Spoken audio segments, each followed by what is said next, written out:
Welcome to Firstpost. This is a special edition of First Sports here. And of course, it is like none other. Hello and welcome. What a historic day it's been. Incredible cricket. Two teams hungry for the silverware. Emotions ran high. It was a close finish. And the World Cup witnessed some very poignant scenes right after the match. And we will not just bring you some key moments from the game. There's lots more lined up. We look back at the tournament that was, what were the hits and misses. We'll hear from South Africa as well. How do they feel about this monumental achievement and another episode of So Near Yet So Far? I know it's late in the night for you, but if you're up and around, especially in the subcontinent, the party, of course, is starting, and especially across in the Americas, the party has begun.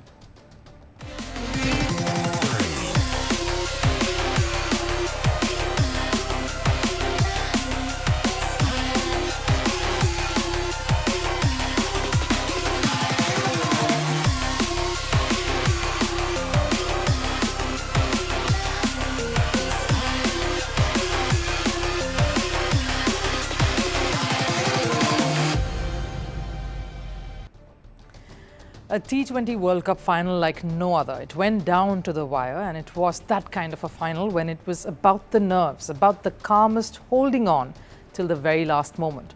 And the best part, two unbeaten sides coming in, and India finally breaking its ICC trophy jinx. And South Africa, well, heartbreak once more, and this one will definitely hurt a lot. My mind, of course, goes back to the time when West Indies hosted a World Cup. The year was 2007. It was an ODI World Cup. Australia completely ran riot in that edition, and what a tournament it was for them, ending as champions. And there has been one thing common between that World Cup and this one. A team that stayed unbeaten went on to lift the World Cup. So it was all about pressure and intensity. This was just one shot at glory, and as someone who's watched and followed cricket for years, the moment was not lost on us. The burden of history and a baggage that can weigh you down is not something you can carry for too long. Both these sides were entering a final wearing the tag of that burden. South Africa, a first-time World Cup finalist in the senior category, and India, the weight of coming close to all of its expectations and folding at the final hurdle every single time. India got some things right, like the toss at the beginning, and the batting, even though had its hiccups. I have to speak about two people in particularly, Virat Kohli and Akshar Patel. Of course, one who's had a pretty tepid World Cup. He did not score at all, not even in a single game. But come the big final and the big moment, Virat Kohli scored, and he was the biggest contributor in this match, and the prime reason that India put up a daunting total on board. He scored his first 50 in the final, and what a moment it came in. He did not go on the offensive like his other partner in crime did. I guess that was the plan, but he hit some lusty blows towards the end. Now let's face it, in a World Cup final, you always want to set a target, not chase it, because the pressure on a chasing side is incredible. More than when you are bowling second. So a target of 177 is massive in a T20 World Cup final. The other player we have to look at is who was very critical to this Indian campaign, and not just the final. It has to be Akshar Patel, the man who was not supposed to be the primary all-rounder for India as per the plans and the squad. It was going to be Hardik Pandya for the pace and Ravindra Jadeja for spin. And Akshar is ending this World Cup being one of the key reasons for India to be in the final. And his bravado in the final with the bat was absolutely essential. The need to keep the strike rate ticking, of course, fell on South Africa's shoulders, especially when they started their run chase. And it was executed beautifully by Tristan Stubbs and Quinton de Kock. Yes, they started slow, and India wanted to slow the game down further then. But when these two came to the crease, that's when there was a bit of a partnership and that was developing. And that's when Kuldeep and Akshar came in to try and stop this run flow. But these two kept hustling. Not the kind of response you normally see from a Proteas batting lineup. Both kept South Africa in the hunt. Akshar Patel proved to be critical yet again, breaking that partnership. But India had to bear the brunt of Henry Klaasen coming in later on. His onslaught really took the game towards South Africa. So the South African dismantled Akshar Patel, which proved to be a very critical phase in their run chase, because that over brought the scores level.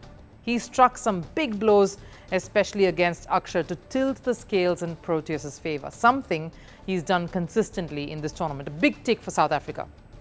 And yes, we saw quite the seesaw affair there because nerves were high. Everyone was on the edge of their seats. But then, of course, came the Jasprit Bumrah show. Him coming into his own. Trust the most dangerous bowler in the Indian lineup to come up with the goods when the pressure was high. It was his over that completely turned things around once again and shifted the momentum to India. The tense moments in the game was extremely palpable, and it was down to David Miller then. The only proper bat left who really could get the job done, because it was a little less than 20, around 18 overs, 18 runs left with a little more than an over to spare. And of course, in the last over, Hardik Pandya comes in. Can you just picture this? The man who was booed and has had a horrendous Indian Premier League season, who came into the World Cup in a world of pain, was bowling the very last over to David Miller, his former teammate at IPL, and what an over it was. They say catches win matches, and nothing could have really reiterated that than a stunner that Surya Kumar Yadav took at the ropes, coming back in and taking a stunning catch to dismiss David Miller, which proved to be the final nail in the coffin, really. Redemption was never sweeter for a team that had crumbled in the ODI World Cup just 7 months ago, for a player who was under pressure and ended up bowling the most intense last over, and they did it without losing a single game. What a moment for Rohit Sharma, the skipper. I mean, these visuals are just incredible. He, in fact, lay down on the ground. He collapsed on the ground right after that last ball. Hardik Pandya sinked down to the floor and, of course, broke into tears. The team all celebrating with the biggest hugs going around, the players breaking down in tears, Hardik Pandya sobbing there, Rohit Sharma folding his hands, as you can see, and thanking the fans who've backed this Indian side for months on end. Mohammad Siraj couldn't even speak. His emotions were getting the better of him. Rahul Dravid, all of them really speaking wonders. But of course, on the other side, we have to speak about South Africa. We have to speak about South Africa. In fact, what a heartbreaking loss it was for them. And they really have been the other side that has played with so much heart. To come to a World Cup final for the very first time, there was a strong belief in that side. And in fact, we need to get a ringside view of what they really felt, because they also have a huge fan following who've taken them through and seen how they've progressed. In fact, I will go cross alive to another a colleague of mine who's there joining us in South Africa. Alyson is there, and she's going to get us all the reactions from there. Alyson, my first question to you. I know you've followed and you've seen all of this happen along the sidelines. We know you've got some fans with you as well. What's it like, and this twist of tragedy that South Africa seems to have, especially with the cricket team? Absolutely, Rupha. What an incredibly exciting match. That's exactly what you want from a final. I'm lucky enough to be at the Wanderers Stadium in Johannesburg, South Africa, where there was a fan park set up here, and there were thousands of fans here to celebrate and to watch the match. Unfortunately, South Africa not so lucky today, but it was an incredible final, and I'm here with some people who enjoyed the game. Richard, thank you so much for speaking to us. What did you think of the game? Thank you for having me, and thank you to me for having me online. It was a game of two halves. The boys played well. Unfortunately, in the game of sports, you gotta get a winner and a loser. And I think the boys played well. It went down to the last, and it's the first final that we've ever got to in the World Cup. And I'm so proud of the boys. We are a great Rainbow Nation. The fan park was packed. We all had fun. As you can hear, my voice is dead, and we just love what sport brings to us: the unity, the diversity, and obviously the camaraderie between everyone else. But I'd like to say thank you to India. They were the better team. And we will be back, and we are coming to get what's ours. So thank you very much for having me. Right.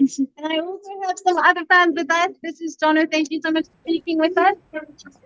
Take us through what you thought of the match. Nail biting from beginning to end. Yeah, fantastic ups and downs, but what a final should be. And certainly having two nations that love their cricket, two nations that are really proud cricketing nations in a final that were unbeaten going into it was something really special.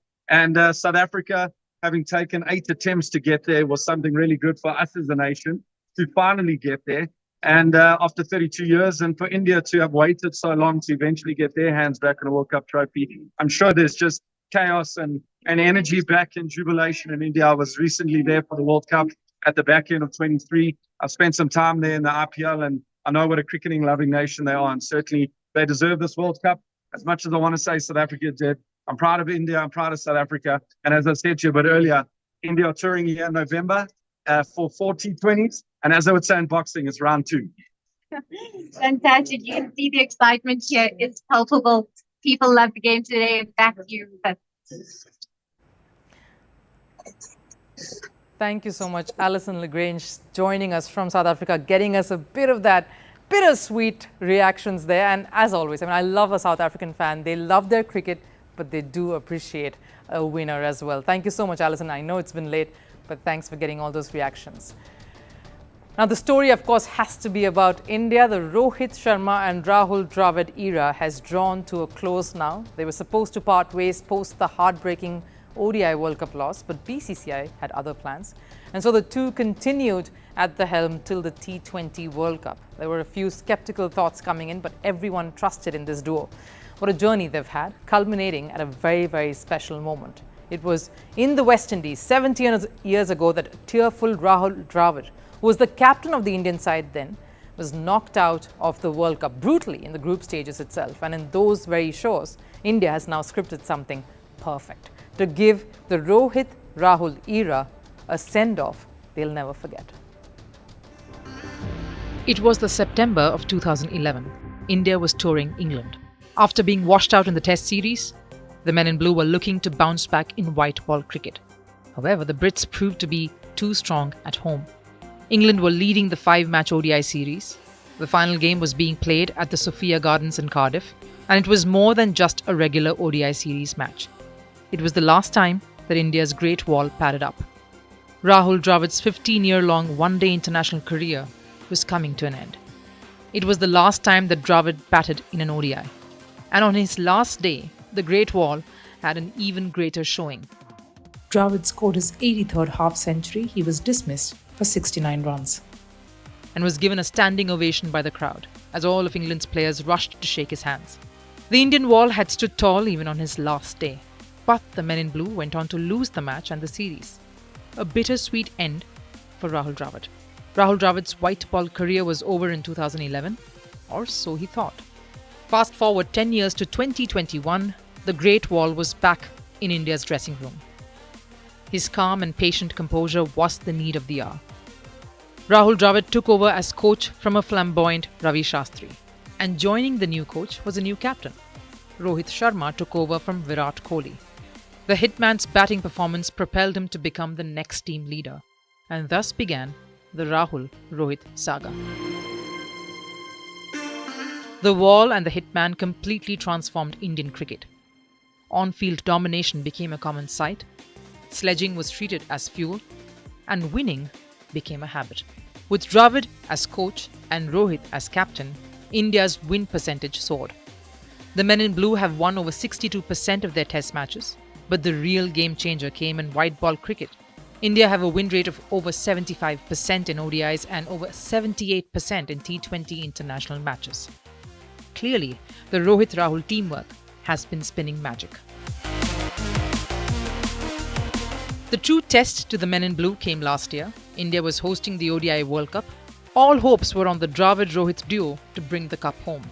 And India played like true warriors, until a billion dreams were crushed in the final, when Pat Cummins and his squad silenced the Sea of Blue as Australia won the World Cup. Dravid's tenure as coach was supposed to end with that heartbreaking loss. There were murmurs about Rohit Sharma stepping down as well, but India had other plans for them. Dravid's contract was extended till the 2024 T20 World Cup, and Rohit was retained as captain for the shorter formats. Which brings us to today. Hitman has avenged the ODI World Cup loss. His knock of 92 was instrumental in handing the Aussies a mighty defeat. India managed to enter the semi-final. And then came the English challenge, one that is engraved in Dravid's heart. But the Hitman Wall duo delivered once again. England were outscored, outpaced and outfoxed. After the win, Rohit was in tears, while Dravid was his calm and composed self. And in the final, they were up against South Africa. Forget winning, South Africa hadn't reached a men's senior World Cup final ever. So for the Proteas, emotions were different. But for Rahul Dravid and Rohit Sharma, it was about that one last challenge to end the ICC trophy jinx for India. The last time India won an ICC World Cup was in 2011 when the team paid tribute to Sachin Tendulkar. So for Dravid and Rohit, this was the time to make the T20 World Cup their most iconic memory. And as they say, the rest is history. An image that these two will never forget, even as curtains come down on an illustrious partnership. What a World Cup it's been, a unique one. Some heroes left their mark and some, of course, fell by the wayside too. There were close finishes, some critiques and complaints, but many learnings and takeaways. So what were our top 5 moments or talking points from this T20 Men's World Cup? Maybe some teams will now shed the underdogs tag away, because this was one World Cup where the underdogs, or the lesser fancied teams, let's call it that, came to the party. When ICC made the decision to include 20 teams, many thought this might become a snooze fest. And yes, there were the odd lopsided contests too, but a few did punch above their weight and made this super lively. The biggest of them all, Afghanistan. They beat the likes of Australia, New Zealand to reach the World Cup semi-finals for the very first time. They collapsed a bit, but it would be a campaign to remember. And it gave us many moments to cherish and celebrate, and there were a few more, like Team USA, Team Nepal. Nepal were knocked out of the World Cup in the group stage, but their spirit showed promise and hope. They gave some big teams quite the palpitations, and USA, what a tournament it's been for them. They casually beat Pakistan and entered the Super 8s, and many of their players became household names. Yep, that brings me to the next point. Cricket in the Americas, breaking barriers and exploring uncharted territories. USA team showed a lot of promise, but US as hosts, not so much. The move was good for the sport's popularity globally, but the criticism surrounding the drop in pitches, lack of facilities, both for players and weather, along with how inept and ill-prepared some cities were, became the talking point and the highlight of the leg. That maybe the US isn't quite ready yet, and they will need a lot of infrastructure and a lot of other things in place before another mega cricket tournament like the World Cup is organized. Because as soon as Super 8 matches shifted to the West Indies, the momentum came back. We saw some high-scoring games, competitive totals, and exciting cricket. And if we saw some unexpected performances, we were also on the receiving end of some of the big guns misfiring. Virat Kohli did come good in that final. He didn't have quite the exciting tournament throughout though. There was heavy reliance on Rohit, Sharma and that middle order. It wasn't just Virat Kohli. Ravindra Jadeja faltered with bat and ball too, and not just the Indian team. The Australians failed to qualify for the knockouts because David Warner and Glenn Maxwell didn't deliver. Defending champions England did not play like one when it came down to it. Butler and his explosive team who rather failed to convert the IPL form onto the world stage. New Zealand's World Cup campaign ended rather abruptly too. They were knocked out from the group stage as well. While it was heartbreak for some of the marquee names, a few others showed that class is surely permanent. Rohit Sharma, for one, took the onus on himself when the team needed him the most, in especially the crucial knockout matches. In probably his last World Cup, Rohit bounced back from poor form to come back strongly when it really mattered. In the absence of Mohammad Shami, Jasprit Bumrah, the player of the tournament, led the attack brilliantly. He posed the biggest threat for every opposition. Australia, on the other hand, may have failed to qualify for the next stage, but it was Pat Cummins' brilliance with the ball and Travis Head's strong mentality with the bat that kept them going till they could. For South Africa, it was Quinton de Kock that carried them through the tournament with the bat. Yes, how can we talk about a World Cup and not mention Pakistan, the biggest and most disheartening moment of the World Cup? The 2009 champions faltering and surrendering. The last 7 months, we've seen Pakistan cricket fraternity crumbling. First, it was the 2023 ODI World Cup, and then now the T20 World Cup. The team is in shambles, batters misfiring, and bowlers unable to breathe fire like they once did. Just not the kind of cricketing story that we usually see from a subcontinent giant that Pakistan once was.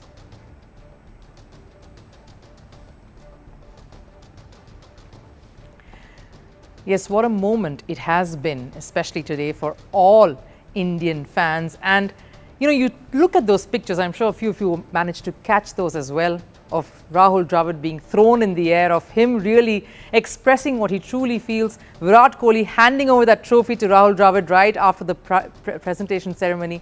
The visuals were stunning. Everyone went from tears to joy. Virat Kohli speaking on the phone and this, of course, to his family. Everyone speaking about how they had to do this at this point. You want to hear exactly what the players said right after that match. We've got you covered there.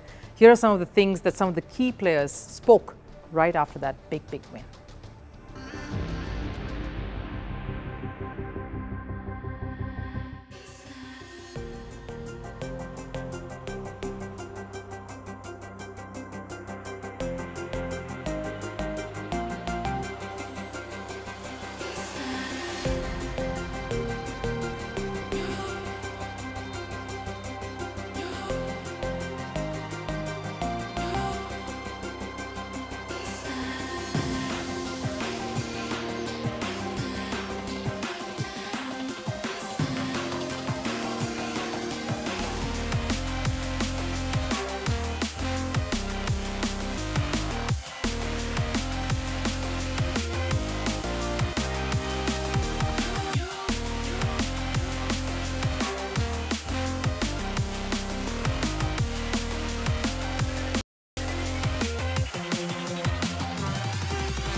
What a glorious moment for a lot of those players there. Few of those for whom it might be the last World Cup. Virat Kohli, of course, announcing that he's retiring from T20 International, urging the next generation to step up and carry this forward, passing on the baton in some ways there.